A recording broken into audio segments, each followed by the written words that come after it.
Washte Mikola. That means greetings, my friend, in Lakota. This is Thunderhands and the Native American Taoist.com. You know, today I was thinking about a subject or different subjects, and sometimes I'll just start talking and then I'll name the episode later. But this morning I was thinking about leadership, warriorship, honor. Not necessarily in that order, but just those things, because they seem awfully important in the environment that we're living in now and have lived in. And sometimes it's good to look at history and learn from the past and not dwell on it, but learn from it. And when you think about leadership and being a warrior and having honor, those things can have all different kinds of connotations. Each one of those words, each one of those, a leader, a warrior, each one of those concepts or people or things. And they can be things because they can be concepts, they can be metaphors, they can be all kinds of things. And honor. And I think about different warriors and different leaders in different periods of time and different peoples. And of course I think about people like Crazy Horse and Sitting Bull, and I've talked about this before. And, you know, their leadership and what that entailed or required of them. And most of those legends, and Geronimo, all of them, they had certain characteristics or traits that made them who they were and the strong people that they were. And I've mentioned this before, but I'm going to go over it again real quickly. That their leadership, especially the way it was looked upon by the people, was not something that was just hit and miss or developed overnight, or they had a good talk, they had a good, they talked a good talk. It was way beyond that. It was a matter of knowing who these people were, and most of the people that were around them most of their lives saw what kind of people they were. And these are the same people that either elected to or decided not to honor them as a leader and a shirt wearer. And there's four things in the Lakota way that are talked about by a great writer, Joseph Marshall, who is also a Lakota historian. And I'm kind of glancing at his book right now because it's such a great book. The Power of Four. And he talks about the first principle being to know yourself. The second principle, know your friends. The third principle, know your enemies. And the fourth principle, take the lead. Now these things, knowing your enemy, knowing yourself, knowing your friends, taking the lead, those things are not just characteristics that you develop overnight. And as I said before, when Crazy Horse and Sitting Bull, for that matter, or any leader that was in a tribe, when they were growing up, they were known by the people they saw them for their acts, whether they were selfish or unselfish, or had courage or didn't have courage, led the people by example. Okay, that's an important thing, leading by example. People can only emulate what they see and what is, you know, projected upon them by their leaders. And if their leaders are evil people, if their leaders are ones that have no compassion, no honor, then that's how the people are going to end up being. The people are going to end up being dishonorable. If the leaders are liars, then the people are going to end up being liars. If the leaders are mean-spirited, then a lot of the people are going to end up. And I'm not saying all the people, I'm saying a lot of the people are going to end up being mean-spirited.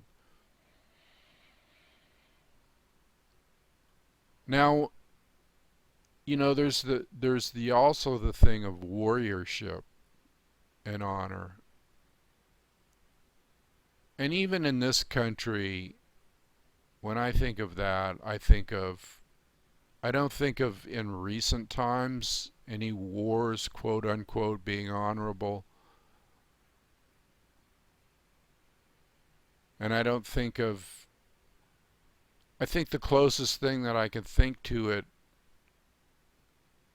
or of it being honorable war, that is, and even it wasn't, but it was at least out front. That was World War II. Was probably the last war that people actually knew what they were fighting for.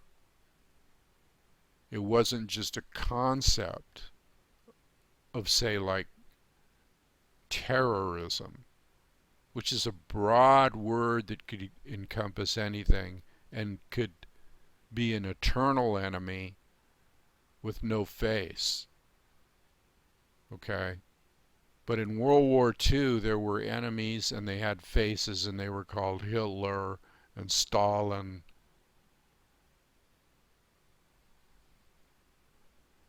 And we knew what they were after, and we knew what they wanted, and we knew how they were going about getting it. Okay, so that, in a way, and I really want to emphasize in a way, was honorable, because people knew what they were fighting for. Now, granted, I don't think that war is the answer, but we're talking, you know, in relative terms here, and as to what's happening today with the wars today. So I'm just making a point here that the wars today are not so much about conquering somebody that is infringing on your rights and your freedom and your land and your space and your borders, okay?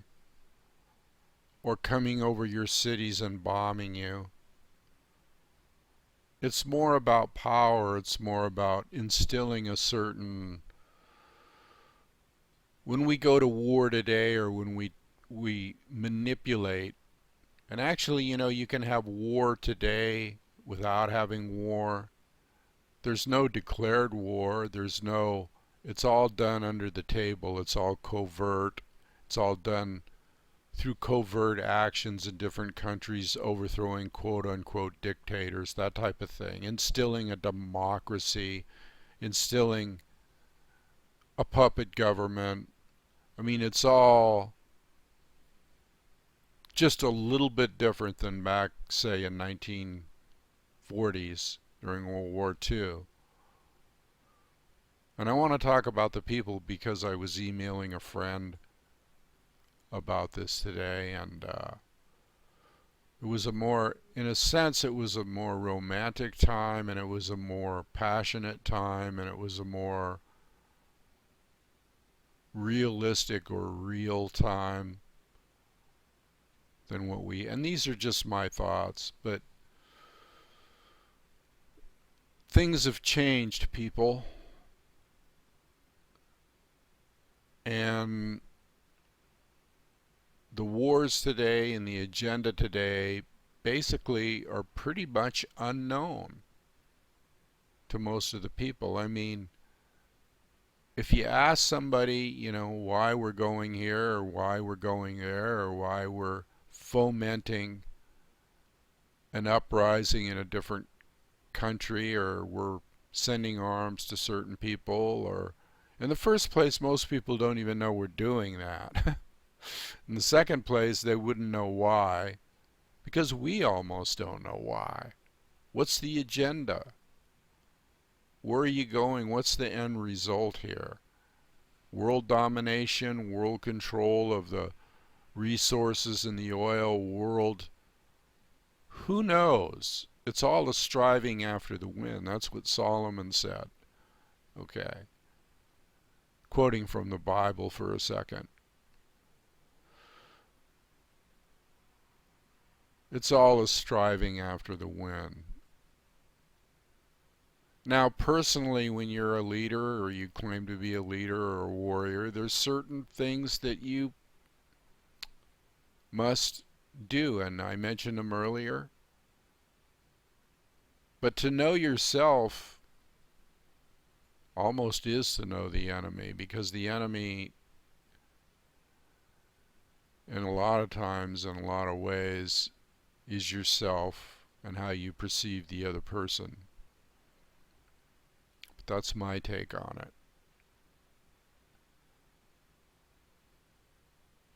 And I really, really want to emphasize the fact that today seems chaotic. Doesn't seem like we have any honor or values or real leadership, for that matter. And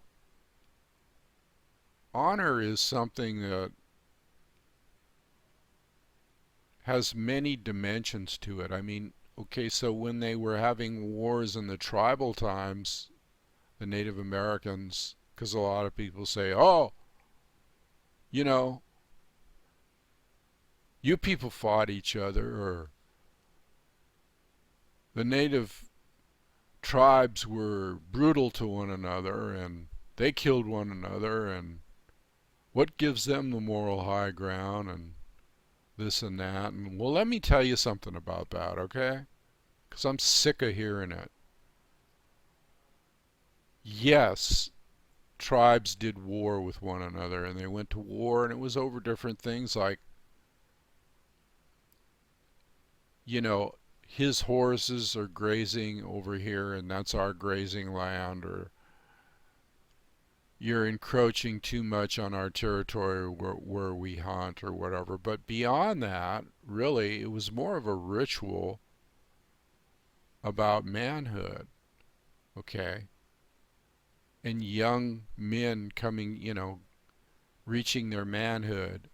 And sometimes when they went to war, or when they went on a raiding party or whatever they did, it was more about just testing their own mettle, okay, and their courage. Courage up. When Crazy Horse said, "It is a good day to die," what he was really saying is, let us have courage the day that he went into battle at the Little Bighorn. So yes, there were wars, but they were compassionate almost, because a lot of times they would capture their enemy, and if they thought he fought a good fight, they would just let him go. It wasn't about that we have to kill, or that we have to carry this on, or that we have to possess, or that we have to, it wasn't an obsessive thing like today. It wasn't about, really, it wasn't about greed, it wasn't about resources.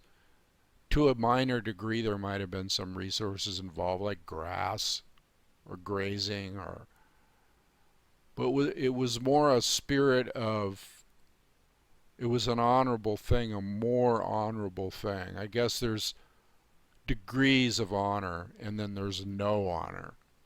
Okay. So, yes, there have been wars throughout history, but there have been wars to plunder, okay, to kill, to plunder, to force ideas on somebody, like the Crusades. And then there's war with no honor that people just stand around wondering, why are we doing this? Why are we doing this? What is the point? And especially, when you read historical books, and I've mentioned this before, like Sun Tzu's Art of War, and you read about strategy, and you read about decline of civilizations, and you read about all this stuff, you better have a damn good reason for going to war. You better have a damn good reason for intrusion on other people's boundaries and borders and that type of thing. And if there is no reason, then what the hell are we there for? What are we doing? What are we trying to prove? And if there, and also if there is a reason, what is it? Spell it out. Okay? We don't want nebulous things about, oh, it could be because this or that. It's always about this could happen. Okay, we have to prevent, now it's we have to prevent this from happening. We have to prevent development of their nuclear arms. We have to, we have to be watchers of the world. We have to prevent terrorism because it's coming. It could come. We want to be on guard. It's a constant vigilance. Okay, but back World War II, it was like, oh, this is happening and now we have to defend ourselves. It's a different concept, okay? It wasn't an aggressive concept. In fact, America was reluctant to get into the war during World War II. And even the Native American tribes, when they had wars, they were reluctant in some instances too.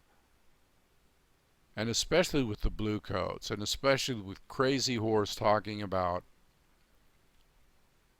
going to war with General Miles and General Custer.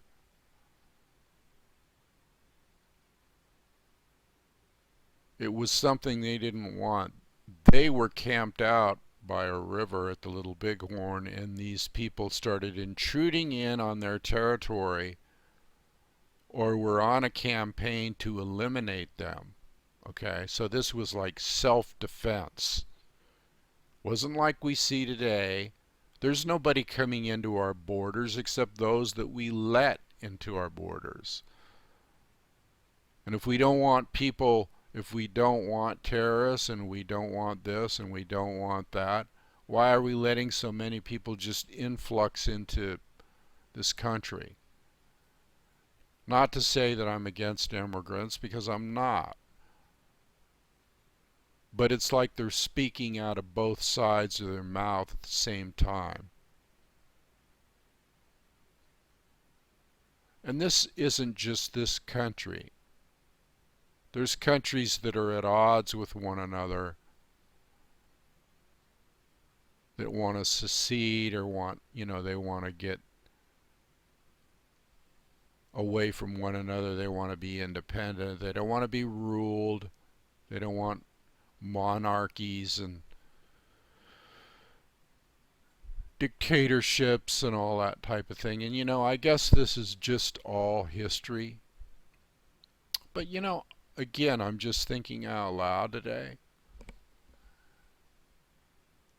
And I don't even know what I'm going to name this episode. Like I always say, I come up with something later. I kind of get an idea about the things that I'm talking about. And I don't know, I'm just feeling kind of melancholy in a way because do people really know? And do they have this? What about the people that are just walking around the streets? We should all be leaders. We should all be warriors. We should all have honor. Okay. And if we see people controlling us, or we see people around us, or our government, do we just accept the fact that they don't have honor? Especially when they ride roughshod over other people and their rights as humans, as basic human rights. Okay. I think that's another term that's misused a lot. I get tired of wannabe leaders, wannabe warriors. They have no honor. That's the problem. Honor and reverence. And I guess it almost gets to the point of like ritual when you get into reverence and honor, whether you go to war or whether you walk down the street or whether you, whatever you do, it has to have some type of meaning. Okay?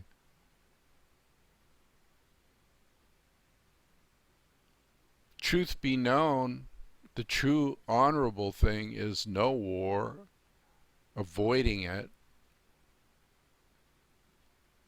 as a leader, and paying attention to your people and what their needs are first. And the needs of the people of many nations right now are being ignored totally. I mean, basic necessities such as food, shelter, medical care. This is all. There are so many people that are homeless, starving, need this, need that, need medical care, need help, need love, need bonding with their fellow humans, need true relationships, need relationships with their captors, as I call them, their leaders. And even if a leader is a captor, he either treats his captives humanely or inhumanely. And let's just say we're not even citizens, but we're in captivity. Are we being treated humanely? I mean, even if you want to take it to that extreme, you don't see it happening. There is no humane treatment here. I'm sorry.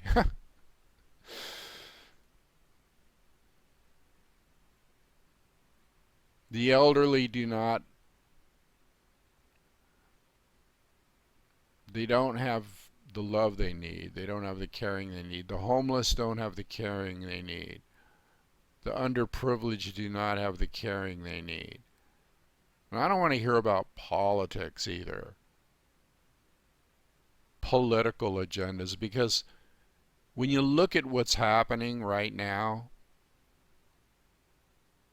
with this budget thing and the budget battle between the Democrats and the Republicans and the Tea Party and the blah blah blah, on and on, and it's childish bullshit. Okay?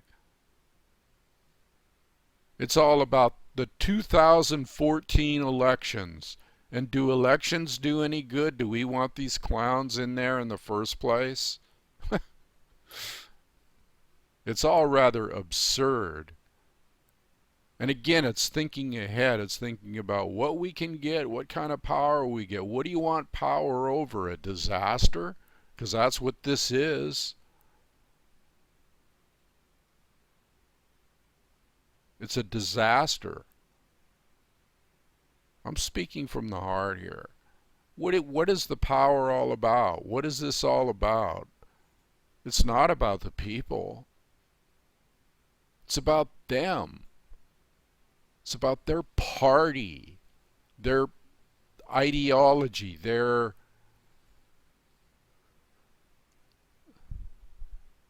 greed,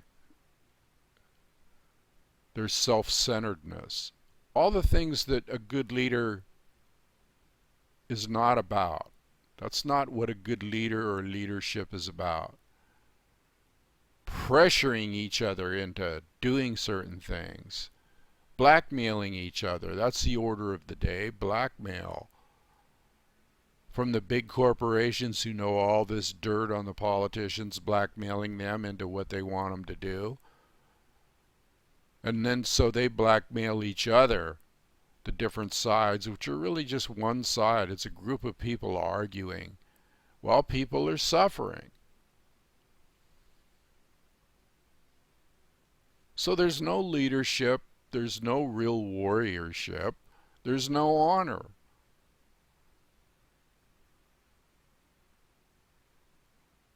And I'm speaking in just terms of leadership, warriorship, and honor. I'm not even speaking in terms of spirituality because that's out the window.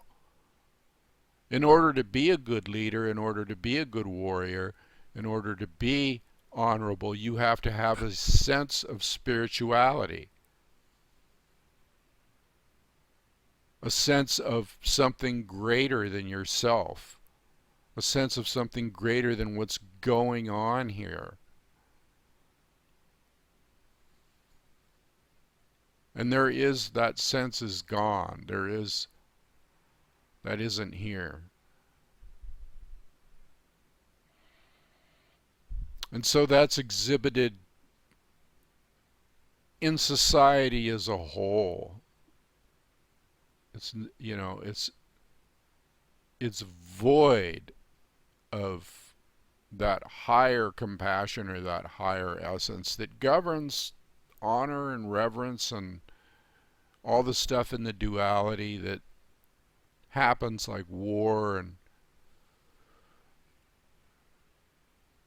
there used to be rules about these kind of things. There used to be, not rules, but there used to be, what's the word I'm looking for here? Honor. Etiquette, whatever. Accepted, even in during times of war, accepted means of making it somewhat humanitarian, or I can't quite grasp the thought I'm thinking of here, but I guess the word is honor, really. Maybe I'm describing that. So, these are just some things that I was thinking about today, and history repeating itself, that type of thing.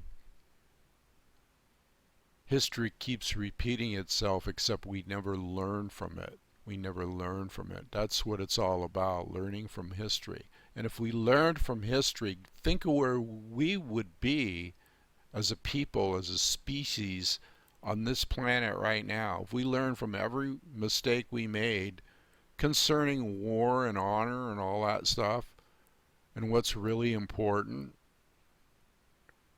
honestly, I think we've digressed dramatically. Because at least in the era before, in other eras, there were reasons and there was compassion and there were things that we don't have now. And some of the other things that we don't have now are being rational, some kind of rationality for it all, and coherent or coherency. And there is no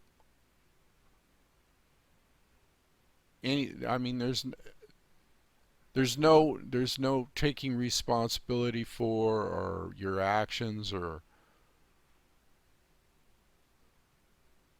the consequences of your actions. Maybe I'm beating a drum here that people can't hear. Maybe I only hear it in my heart, you know. But I believe that I am a true warrior, whether it be spiritual or physical or both. And I believe that I feel honor or honorable to others. Now, I'm not putting myself on a pedestal here because, I mean, of course you don't 100% of the time. That's a constant, I don't know, refinement of one's character. But at least you know about it and but when you don't know, I mean, that's troubling. When you don't know about people, when they're not out front, when they don't tell the truth, when they manipulate and lie, when they don't speak with a straight tongue, when they speak with a forked tongue.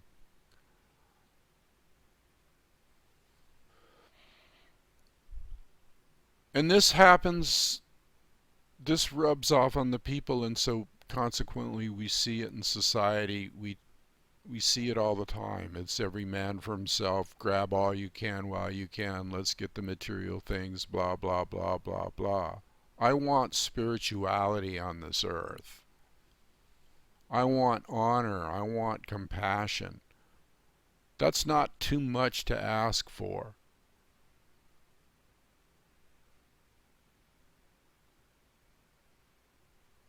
So anyway, these are some things you can think about today.